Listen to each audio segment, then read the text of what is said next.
Eu gostaria de convidar você a abrir a sua Bíblia no livro do Apocalipse, capítulo 2. Por favor, abra Apocalipse, capítulo 2.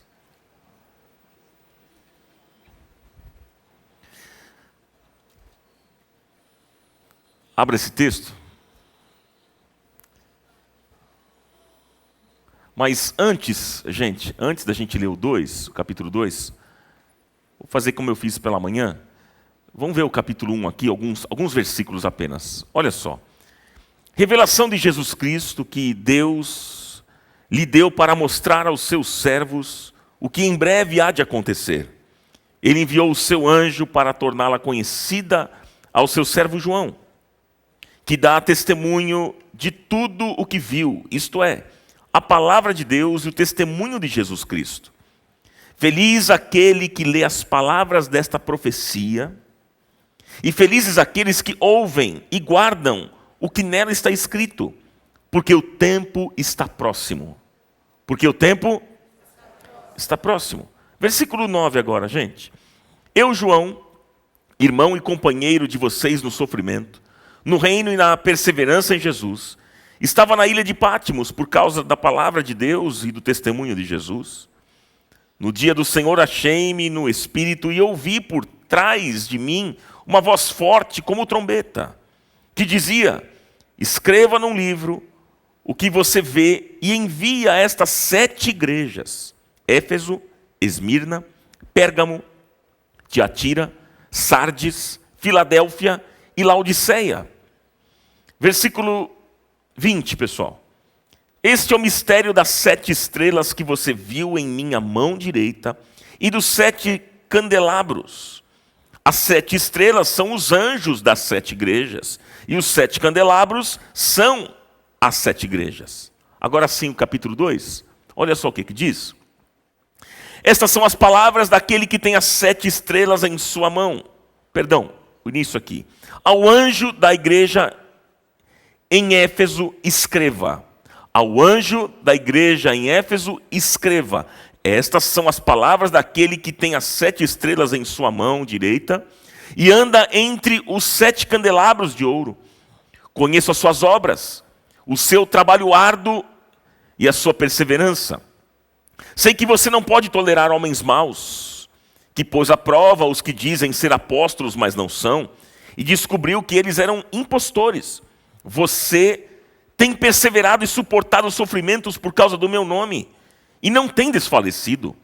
Contra você, porém, tenho isto: você abandonou o seu primeiro amor. Lembre-se de onde caiu. Arrependa-se e pratique as obras que praticava no princípio. Se não se arrepender, virei a você e tirarei o seu candelabro do lugar dele. Mas há uma coisa a seu favor. Você odeia as práticas dos nicolaítas, como eu também as odeio. Aquele que tem ouvidos, ouça o que o Espírito diz às igrejas. Ao vencedor, darei o direito de comer da árvore da vida que está no paraíso de Deus, e que Ele nos abençoe. Amém, meus irmãos? Bom, nessa série de mensagens, eu vou falar com vocês sobre as 7 igrejas do Apocalipse. Então, serão 7 ministrações. Hoje nós vamos falar sobre essa primeira igreja, que nós acabamos de ler. Esta carta à igreja de Éfeso. Queridos, o apóstolo João, ele recebeu do Senhor cartas para enviar a 7 igrejas de uma região da Ásia, onde hoje é a Turquia. E nessa ocasião, João estava preso na ilha de Patmos, porque ele não se dobrou diante da estátua do imperador. E aí, meus queridos irmãos, nessa prisão ele recebeu a revelação extraordinária, que é o Apocalipse. E no capítulo 2, como nós lemos aqui, começa dizendo lá no versículo 1, mantenha o texto aberto, diz assim: estas são as palavras daquele que tem as 7 estrelas em sua mão direita e anda entre os 7 candeeiros de ouro.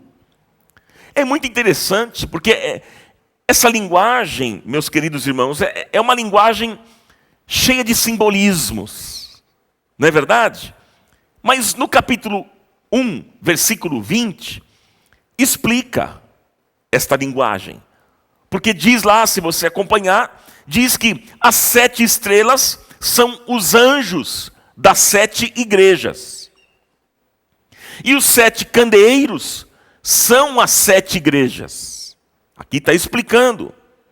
Veja, o anjo de cada igreja faz referência aos pastores. Veja, a palavra anjo, né? Ângelos no grego, significa mensageiro. Então, queridos, Jesus estava falando aos anjos dessas igrejas, aos mensageiros, aos pastores dessas igrejas. Em outras palavras, Jesus aqui estava dizendo que ele tem os seus pastores na sua mão direita. Porque o texto diz, estas são as palavras daquele que tem as 7 estrelas em sua mão direita. Então Jesus tem os seus pastores na sua mão direita. E é por isso, deixa eu abrir aqui um parênteses importante, por isso que é importante nós honrarmos, respeitarmos os nossos pastores, porque eles são levantados por Deus, eles são inspirados por Deus, são guardados por Deus e, se necessário, até mesmo removidos por Deus. Agora, os 7 candeeiros de ouro são as 7 igrejas, como nós vimos aqui. E no plano espiritual, meus irmãos, quando o Senhor nos vê como comunidade, Ele vê um candeeiro de ouro. Então o Senhor está vendo esta comunidade como o quê, gente? Um candeeiro de ouro. Aqui há um candeeiro de ouro, glória a Deus. E a boa notícia é que, como diz o texto, Ele anda no meio dos candeeiros. Sabe qual é a boa notícia? É que o Senhor Jesus se faz presente aqui em nosso meio. Ele anda entre nós, Ele está aqui entre nós. Mesmo que você diga assim, mas eu não sinto nada. Eu não estou vendo, eu não estou sentindo nada. Você não precisa sentir, você precisa crer. Jesus está aqui e Ele é muito bem-vindo neste lugar. Louvado seja o nome dEle. Aleluia! Essa é a boa notícia. Veja, Ele não está lá no céu distante, olhando de longe para nós e julgando a igreja. Não. Mas Ele tem uma aliança com a igreja. Ele anda no meio da igreja.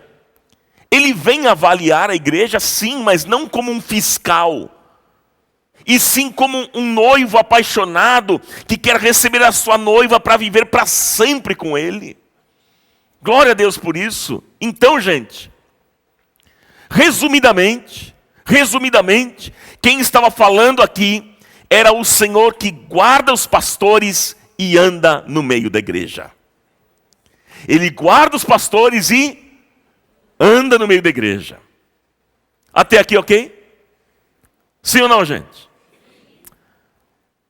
Porém, é muito interessante porque em cada uma dessas 7 igrejas do Apocalipse, Jesus reconhece as virtudes e também os pecados delas. E se nós queremos ser uma igreja melhor, uma igreja mais preparada, uma igreja mais santa, uma igreja mais consagrada, nós devemos aprender com os erros e com os acertos dessas igrejas que nós vamos estudar nessa série de mensagens.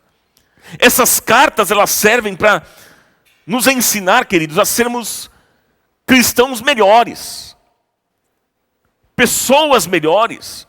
E quem estava falando com eles, então, era o Senhor.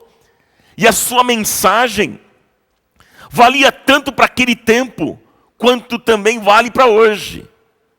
Para o tempo que nós vivemos, para a igreja atual.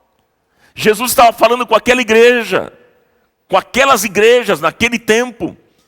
Mas essa mensagem serve hoje, para mim e para você, para a comunidade da graça e para a igreja de Jesus na terra, nos dias de hoje.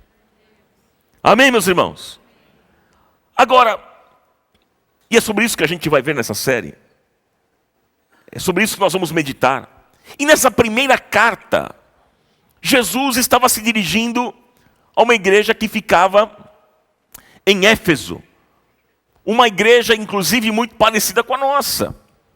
Uma igreja de 45 anos. Nossa comunidade completou esse ano, vocês lembram? Quantos anos? 43. A igreja lá de Éfeso era uma igreja de 45 anos. Muita semelhança com a gente. E Jesus os conhecia profundamente, irmãos. E é muito interessante porque Jesus começa aqui elogiando aquela igreja, porque de fato aquela igreja havia se tornado um modelo a ser seguido. Era modelo. E você vai ver comigo aqui algumas características, alguns pontos a favor da igreja de Éfeso. Quer ver comigo? Vamos lá? Com a sua Bíblia aberta. Olha só que interessante, vamos ver alguns pontos a favor desta igreja. Veja comigo. O primeiro ponto.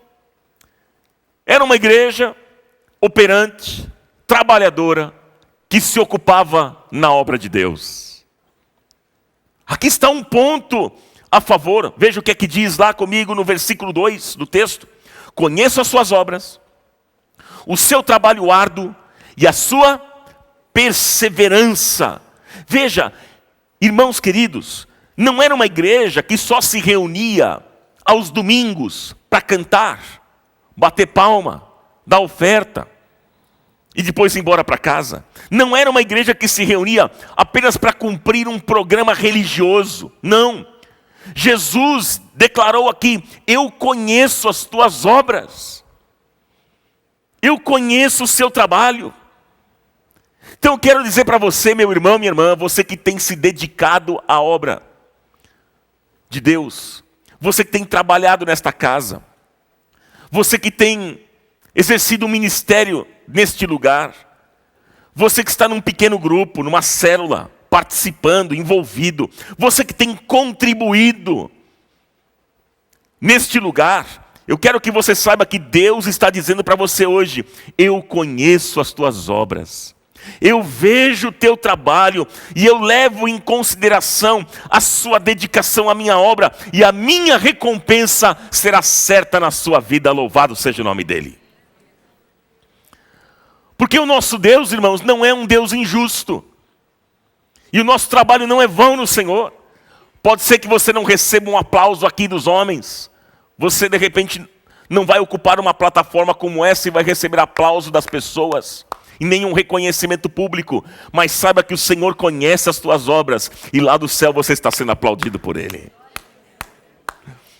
Glória a Deus. Deus não é injusto, e a recompensa virá sobre a sua vida. Você que tem se dedicado, você que tem trabalhado nesta casa, na obra de Deus, Deus vai te recompensar. Amém? Olha só, um segundo ponto aqui, importante, outro ponto a favor da igreja de Éfeso. Segundo ponto, era uma igreja zelosa quanto à verdade. No próprio versículo 2, gente, olha lá, versículo 2, a parte B agora. Diz assim: sei que você não pode tolerar homens maus, que pois aprova os que dizem ser apóstolos, mas não são, e descobriu que eles eram impostores.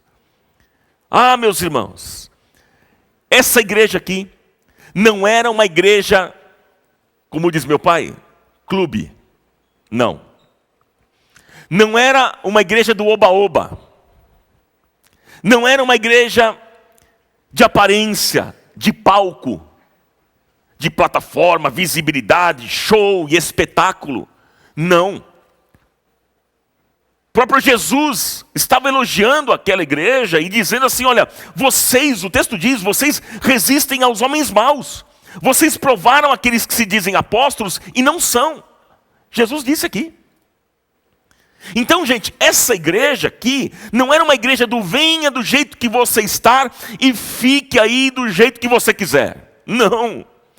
Pelo contrário, essa igreja era uma igreja do venha como você está e seja transformado por Jesus Cristo.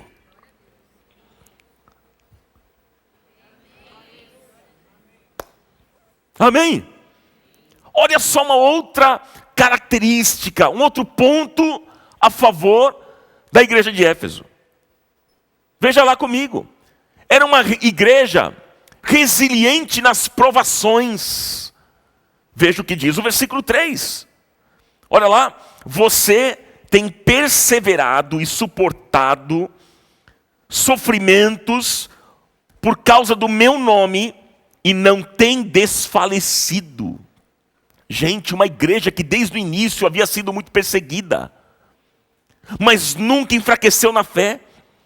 Aqueles irmãos, eles viram líderes serem mortos por causa de Jesus, mas eles não desistiram. E aí, queridos, quando eu olho para a nossa comunidade e eu vejo tanta gente aqui neste lugar vivendo lutas, dificuldades e tribulações, e mesmo assim essas pessoas, vejo elas permanecendo firmes, eu consigo concluir que essas pessoas não desistiram da fé. Aleluia! E Jesus considera isso. Jesus considera quem valoriza mais a fidelidade a Deus do que o seu conforto, bem-estar e segurança. Há mais um outro ponto a favor desta igreja. Só coisa boa, hein? Há mais um ponto a favor dessa igreja. Olha só que interessante. Era uma igreja que odiava conceitos liberais. Veja comigo aqui, ó, versículo 6. Olha lá. Você odeia as práticas dos nicolaítas, como eu também as odeio. Gente, quem eram os nicolaítas? Quem eram? Eram pessoas que propagavam doutrinas contrárias à palavra de Deus quanto à moralidade e ao casamento. E quando eles chegaram em Éfeso, aquela igreja foi séria. Aquela igreja foi firme, foi zelosa na verdade, e não permitiu que esses valores se espalhassem, se propagassem. Eles foram muito sérios. Gente, a igreja de Éfeso pregava o verdadeiro evangelho do reino de Deus. E nós, comunidade da graça, queremos ser uma igreja assim, que pregue o verdadeiro evangelho do reino de Deus. Que seja assim entre nós. E Jesus estava dizendo àquela igreja: eu tenho isso a seu favor. Gente, que igreja é essa, hein? Que igreja linda. Que igreja maravilhosa. Que igreja formidável. Que igreja admirável. Quem dera, hein, gente? Se todas as igrejas fossem assim.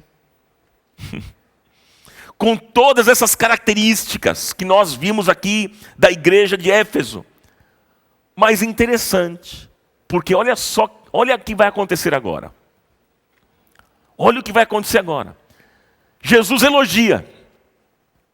Mas depois do elogio, Jesus muda o tom.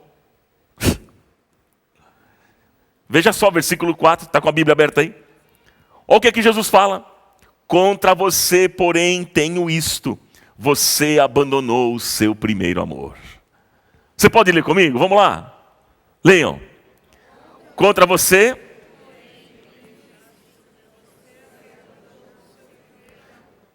Contra você, porém, tenho isto: você abandonou o seu primeiro amor. O que é que Jesus estava querendo dizer aqui? Em outras palavras, Jesus estava dizendo o seguinte: onde está a paixão de vocês? Onde está o brilho nos olhos de vocês? Onde está a sede?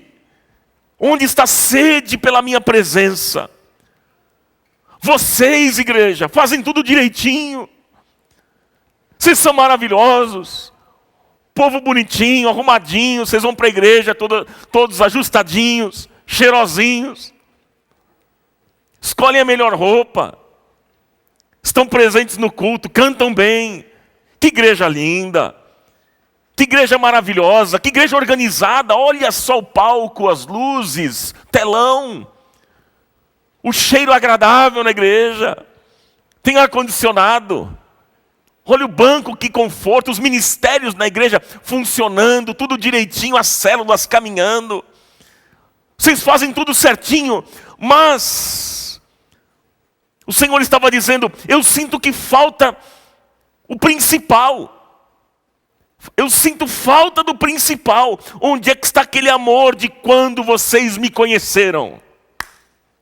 Está tudo certo, tudo lindo, mas cadê aquele amor de vocês quando vocês me conheceram? Era isso que Jesus estava dizendo àquela igreja. Meus queridos irmãos, aquela igreja precisava se arrepender, sim. E por quê, meus irmãos? Porque Jesus, Ele não quer apenas a nossa fidelidade. Jesus não quer apenas a nossa obediência. Jesus não quer apenas o nosso trabalho. Aliás, Jesus não morreu por uma senzala, não por um bando de escravos que faz literalmente tudo o que Ele quer. Mas Jesus sim morreu na cruz para formar um povo que tivesse amizade, relacionamento, comunhão e intimidade com Ele. Aleluia! Aleluia!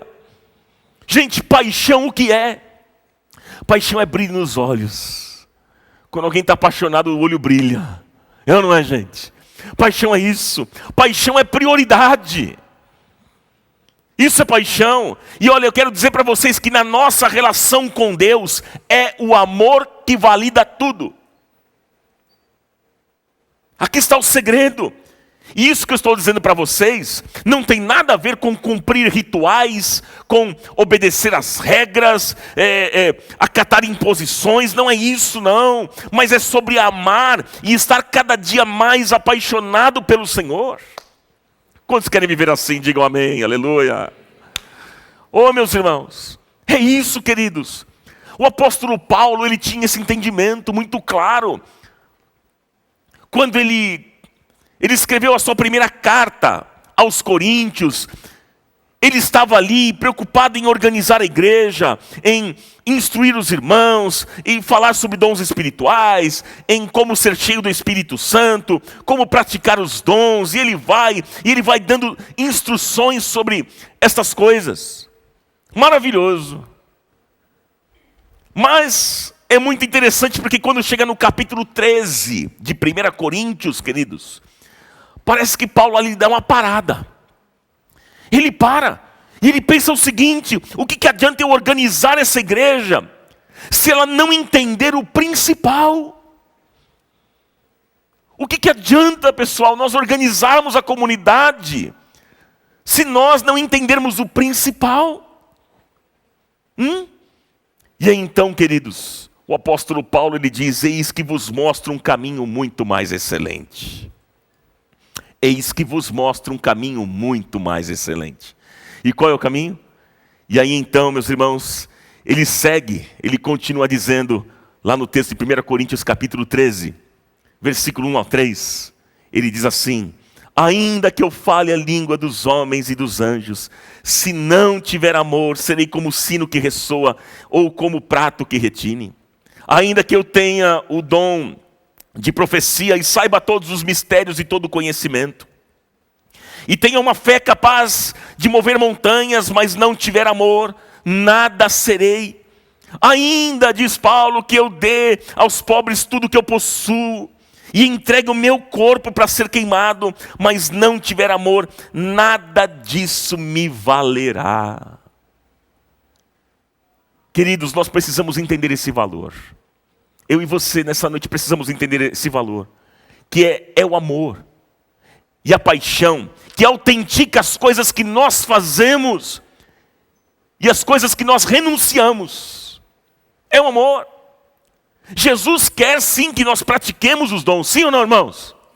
Claro. Jesus quer que nós profetizemos? Respondam. Sim. Jesus quer que nós trabalhemos no reino? Você crê que Jesus quer que nós evangelizemos? Que exerçamos a fé? Que pratiquemos e façamos as boas obras? Claro, todas essas coisas são importantes, Ele quer, mas Ele quer que nós façamos tudo isso com paixão. Tem que ter paixão. Olha, meus irmãos, nós precisamos reconhecer nesta noite que muitos de nós abandonamos o primeiro amor. Muitos de nós abandonamos o primeiro amor. Sabe, tem muita gente apática, tem muita gente fria, tem muita gente insensível, tem muita gente distante, tem muita gente indolente. Frequentar cultos já não é mais um valor para muitas pessoas, sabia disso? Espero que não seja o seu caso. Mas não é valor. Se tem algo mais interessante no dia, ele troca fácil pelo culto. Tem um joguinho de futebol, vou no jogo e não vou no culto. Se tem um passeio que julga ser mais interessante, ele vai ao passeio e deixa a igreja de lado. Então, frequentar culto parece que nos dias de hoje já não é mais um valor. Pergunta a você, e você não precisa me responder. É só para você refletir. Nós temos praticamente 4 domingos cada mês, sim ou não? Você vem nos 4? Não precisa me responder. Se você não vem nos 4, em quantos você costuma vir? Tem gente que só gosta de vir na ceia, para garantir a bênção do mês.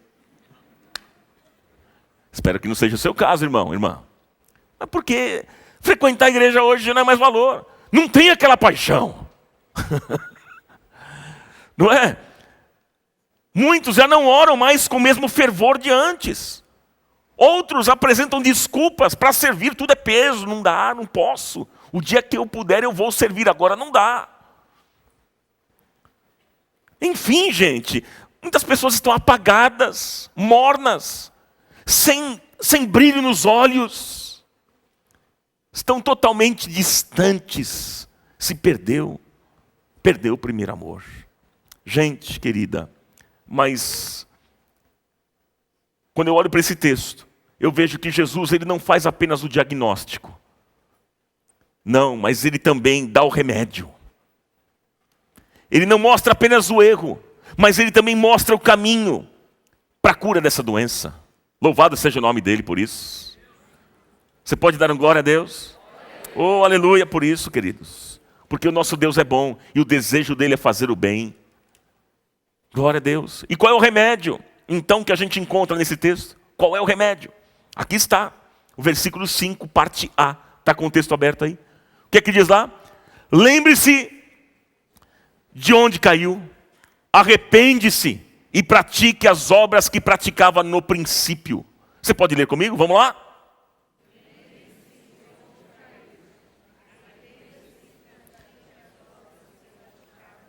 Quantos aqui tem Bíblia? Deixa eu ver, tem Bíblia aí, irmão?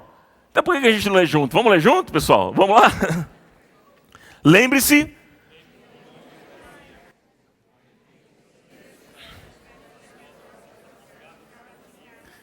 Lembre-se de onde caiu, diz o Senhor, arrepende-se e pratique as obras que praticava no princípio. Irmãos queridos, o caminho aqui para voltar ao primeiro amor passa por 3 ações. Esse versículo mostra para a gente 3 ações. Quais são as ações que temos que ter? Olha lá, lembrar, arrepender-se e voltar a praticar. E você pode repetir isso comigo, vamos lá? Quais são as 3 ações? Lembrar, arrepender-se e voltar a praticar. Mais uma vez, lembrar, arrepender-se e voltar a praticar. Aqui está o segredo. A primeira ação é lembrar. O que é que Jesus está dizendo aqui? Lembre-se de onde caiu. Quando Jesus faz essa declaração, queridos, ele se refere ao lugar onde você já esteve. Lembre-se de onde você caiu. E de onde você caiu? A que altura você já esteve? Hein, meu irmão? Você lembra quando um culto era a melhor coisa que podia acontecer no seu dia? Você não via a hora de chegar o domingo? Quando encerrava aqui o encontro da noite do domingo, você já ficava pensando, puxa vida, domingo que vem tem mais, eu não vejo a hora de chegar domingo que vem. Você lembra disso? Lembra? Você lembra que responder a um apelo depois da pregação era algo que fazia você correr lá para frente, para se lançar na presença de Deus? Quando o pastor fazia aqui um apelo, um desafio, você largava tudo, saía da sua cadeira e vinha correndo à frente, se dobrava diante do Senhor e chorava na presença dele. Você lembra disso? Você lembra que ter um tempo com Deus fazia você esquecer as horas? Você dizia assim, puxa vida, eu preciso ir embora logo agora, porque eu estou atrasado para o trabalho. Estava aqui orando e meditando e me perdi no tempo. Você lembra disso? Você se lembra quando você se quebrantava na presença do Senhor? Você se lembra quando você chorava na presença de Deus? Queridos, traga tudo isso à memória. Lembre-se de onde caiu. Traga essas coisas à sua memória, porque se você já viveu isso que eu estou dizendo e que eu mencionei, você sabe que isso existe. Você sabe que isso é real. Você já viveu, você já experimentou isso. Eu não estou falando aqui, queridos, propondo a vocês de nós vivermos do passado. Não. Aquele que está em Cristo, nova criatura é. As coisas velhas já passaram. Eis que tudo se fez novo. Claro, não é isso que eu estou propondo a você. Nós não devemos ficar vivendo do passado, mas nós devemos considerar o passado quando nós perdemos algo. Aí sim, nós devemos olhar o passado. Lembre-se onde você já esteve. Lembre-se sim do que você já sentiu e do que você já foi capaz de fazer para o Senhor. Traga isso à sua memória. Por isso que o conselho do Senhor para mim e para você é Lamentações 3:21, que diz: quero trazer à memória o que me pode dar esperança. Você pode repetir comigo? Vamos lá. Quero trazer à memória o que me pode dar esperança. Traga à sua memória. Lembre-se da sua paixão pelo Senhor. E quem não viveu isso? Quem não viveu isso precisa buscar essa experiência e ter um encontro real com Cristo. E hoje você vai ter uma grande oportunidade de entregar a sua vida ao Senhor e experimentar essas verdades, ter um encontro real com o Senhor e nascer de novo, receber um novo coração e uma nova vida para a glória de Deus. Amém, queridos? Então qual é a primeira ação para voltar ao primeiro amor? Lembrar. E a segunda? Arrepender-se. Gente, deixa eu dizer para vocês que arrependimento só acontece quando eu tenho a consciência de que eu fiz algo errado. Se você não tem consciência de que você fez algo errado, você não vai se arrepender. Vai se arrepender do quê? Não é verdade? Agora, no arrependimento não há espaço, gente, para desculpas, não, para justificativas. Eu acho muito interessante porque quando muitos são confrontados, logo eles se justificam. Eles dizem assim: eu errei, mas foi a atitude dele que me levou a fazer isso. Eu fracassei sim, porque ele me levou a fazer isso. Meu irmão, minha irmã, tem gente que diz assim: olha, eu me afastei da igreja, porque o líder lá do meu pequeno grupo, ele errou, ele falhou. Eu me afastei da igreja, porque eu acho que naquela igreja ninguém gosta de mim. Sou rejeitado. Ó dia, ó céu, ó vida, ó azar. Tem gente assim. Foi o outro. O outro me deixou. Foi por causa do outro. Eu errei por causa disso. Por isso que eu deixei de frequentar. Olha, quando há justificativas, não há arrependimento. E eu quero dizer para você que Deus não está pedindo as suas justificativas. Ele quer arrependimento. O que Ele quer? Arrependimento. Então, arrependa-se, meu irmão, minha irmã. Reconheça que foi você que abandonou certas práticas.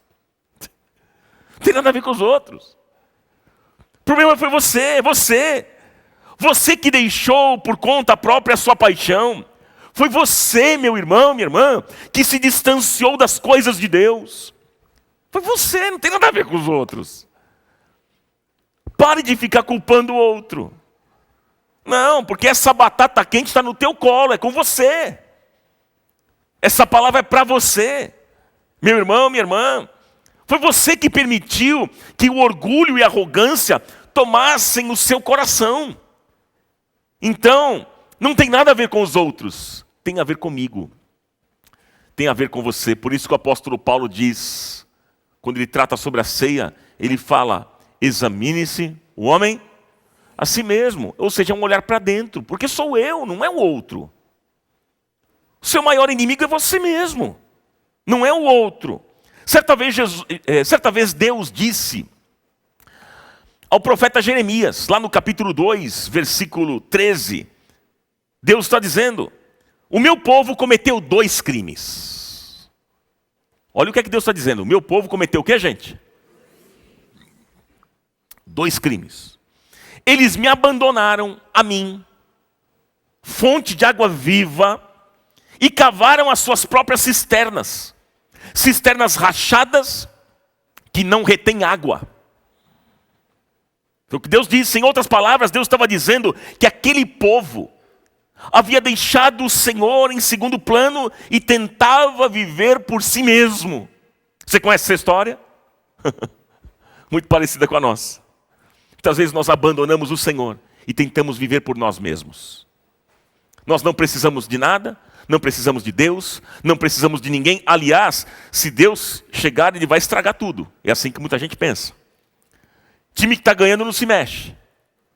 É bom nem pedir para Deus: ó Deus, cumpra a tua vontade na minha vida, porque vai que Ele mude alguma coisa, então vai estragar. Está tudo certinho, tudo redondinho a minha vida.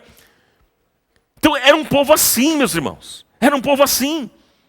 E eu quero dizer para vocês que muitos de nós estamos ocupados com as nossas cisternas rachadas. Ou seja, com as coisas deste mundo que nos agradam.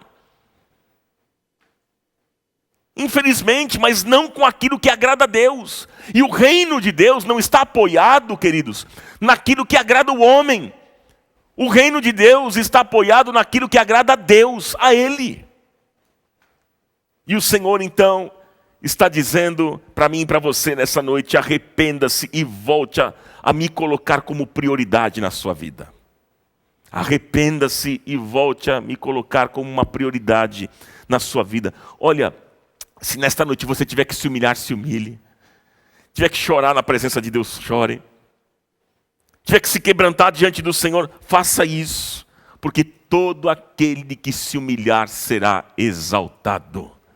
A Bíblia diz que é um coração contrito, um coração sincero, um coração quebrantado, Deus não despreza. O coração que Deus despreza é o coração do arrogante, porque ele se opõe ao arrogante, mas ao humilde Ele concede graça, bênção e favor, louvado seja Ele.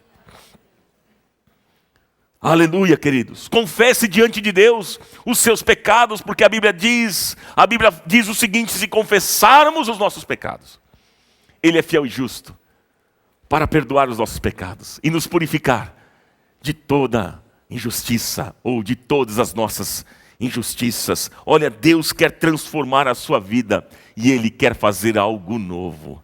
Você crê assim? Em nome de Jesus, você crê nisso? Arrependa-se. 3 ações. Primeiro, qual? Segunda ação.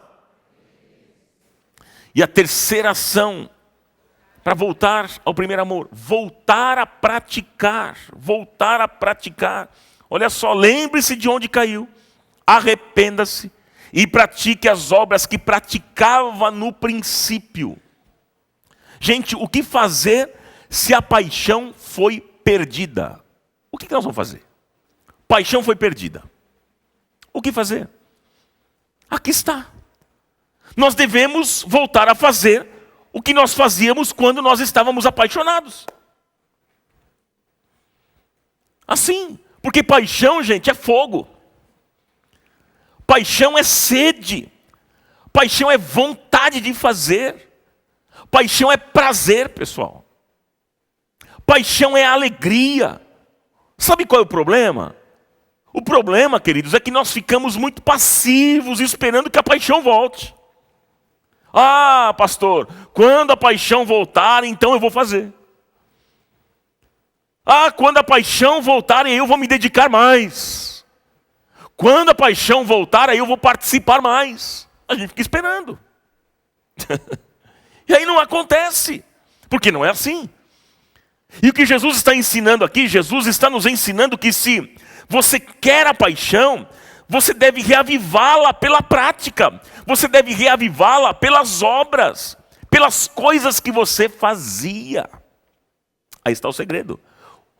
Em termos práticos, pensa aqui comigo. O que é que você fazia antes e hoje você não faz mais? Pensa aí. O que é que você fazia antes e hoje você não faz mais? Você, por exemplo, parou de ir aos cultos? Volte a frequentar. Você parou de frequentar um pequeno grupo? Ah, não quero mais frequentar esse negócio de pequeno grupo. Você parou? Volte a frequentar. Você abandonou a sua vida devocional? A leitura da palavra? A oração?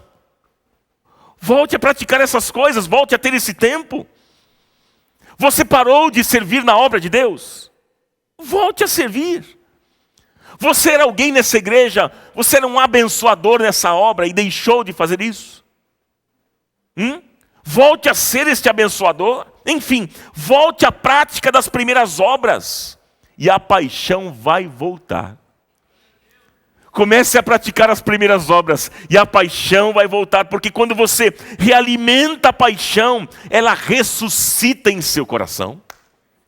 Por isso que Jesus disse lá em Mateus, no capítulo 7, versículo 8, pois todo aquele que pede, recebe, o que busca, encontra, e aquele que bate, a porta será aberta. Aleluia, aleluia. Jeremias capítulo 29, versículo 11. Eu é que sei os pensamentos que tenho a vosso respeito, diz o Senhor. Pensamentos de paz e não de mal, para vos dar um futuro e uma esperança. E então vocês clamarão a mim, comunidade da graça.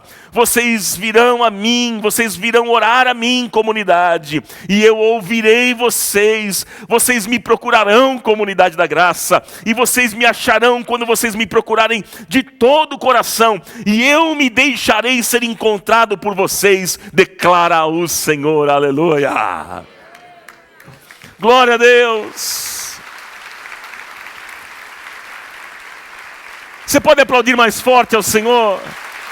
Ele é maravilhoso. Glória a Deus. Versículo 7. Está aí, olha o que diz a parte A do versículo 7. Aquele que tem ouvidos, ouça o que o Espírito diz às igrejas. Tem muita gente que tem ouvido, mas não ouve. Tem muita gente que tem ouvido, mas não ouve. Muitos estão, inclusive, ouvindo essa mensagem como apenas uma palestra. E é tão triste, como eu disse hoje pela manhã, é tão triste quando alguém chega para mim e diz assim, nossa, não que até pode ser uma palestra, mas tem muita gente que diz assim, olha, gostei da palestra, viu, pastor? Que palestra bacana. Os conceitozinhos legais. Curti a palestra. Eu fico pensando, caramba, gente, isso aqui é mais do que isso. É mais do que uma palestra. Meus irmãos, o que nós estamos ouvindo é a transmissão de um recado de Deus. Deus está falando neste lugar e aquele que tem ouvidos para ouvir, ouça. Deus está falando comigo. Deus está falando com você. Deus está falando a esta igreja através da minha vida, usando a minha vida como anjo dessa igreja. E quem tem ouvidos para ouvir, ouça, ouça. E você pode absorver essas palavras na sua vida ou não. Isso é uma decisão sua.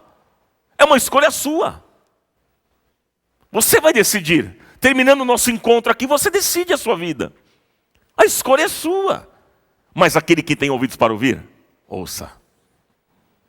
Que esta palavra seja uma semente poderosa, porque ela é, que caia nesse terreno do seu coração e produza frutos bons, verdadeiros, que glorifiquem o nome do Senhor. Em nome de Jesus. Versículo 7 ainda, parte B, que é que diz? Ao vencedor darei o direito de comer da árvore da vida que está no paraíso de Deus. Gente, quem é que vence? Ao vencedor, quem é que vence? Vence aquele que é obediente, aquele que está atento às advertências de Jesus e aquilo que ele está falando com o pastor da igreja. Ao vencedor, aquele que vencer, pressupõe a ideia de que alguns não vencerão. Mas aquele que vencer, diz o texto, o Senhor dará duas coisas. Quantas coisas? Duas. Comer da árvore da vida e entrar no paraíso. Comer da árvore da vida e entrar no paraíso. Comer da árvore da vida. Essa árvore é um símbolo da vida eterna. Deus colocou, gente, no Éden, a árvore da vida e a árvore do conhecimento do bem e do mal. E nós sabemos qual foi a escolha de Adão e Eva. Nós sabemos, eles comeram justamente da árvore proibida. Mas eu quero dizer para vocês que por causa da obra de Cristo Jesus na cruz do Calvário, hoje eu e você temos a oportunidade de participar da árvore da vida e vivermos para sempre, por toda a eternidade com o nosso Deus. Louvado seja Ele. Amém? Aquele que vencer, o Senhor dará duas coisas: comer da árvore da vida e entrar no paraíso. Gente, a palavra paraíso tem origem persa, que significa os jardins majestosos onde viviam os reis. Este é o significado. E aqui há uma alusão muito clara ao céu, a este lugar que a nossa mente não consegue imaginar, que a nossa mente humana não consegue compreender. E quando João contemplou esse céu em visão, ele disse o seguinte: tudo que eu vi era como o ouro. Tudo que ele viu era como o quê, gente? Como ouro. Nomeou as principais pedras preciosas, a beleza mais inconfundível, o sol que brilhava, a grandeza das águas. Ele disse: é paraíso, é o céu. Oh, glória a Deus, meus irmãos, aleluia.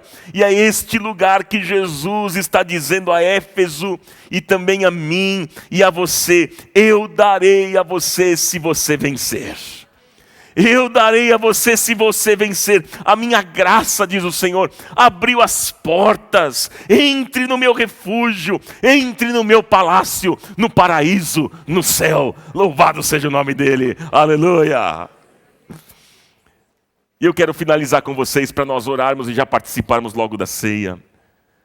Eu quero dizer para vocês aqui o que eu desejo.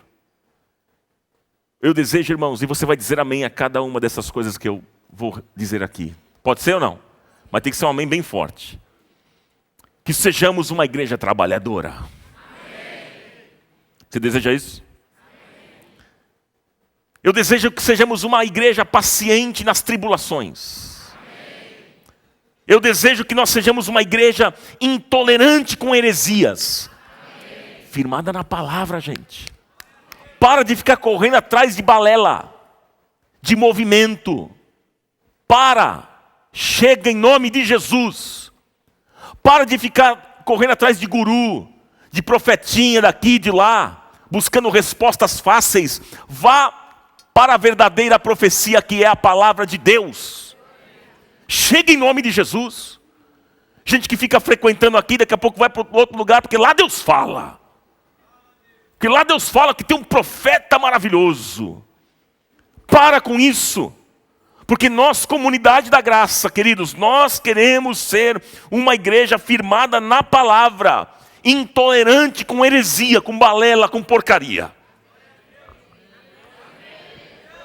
Em nome de Jesus, que sejamos uma igreja que ama a Deus sobre todas as coisas. Amém. E ao nosso próximo como a nós mesmos. Amém.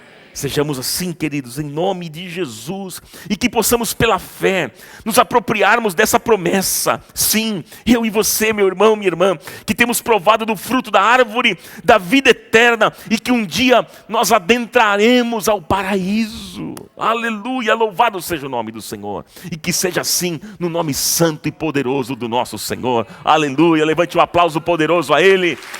Glorifique ao Senhor. Nome de Jesus, em nome do Senhor Jesus. Aplauda mais forte ao Rei dos Reis e Senhor dos Senhores.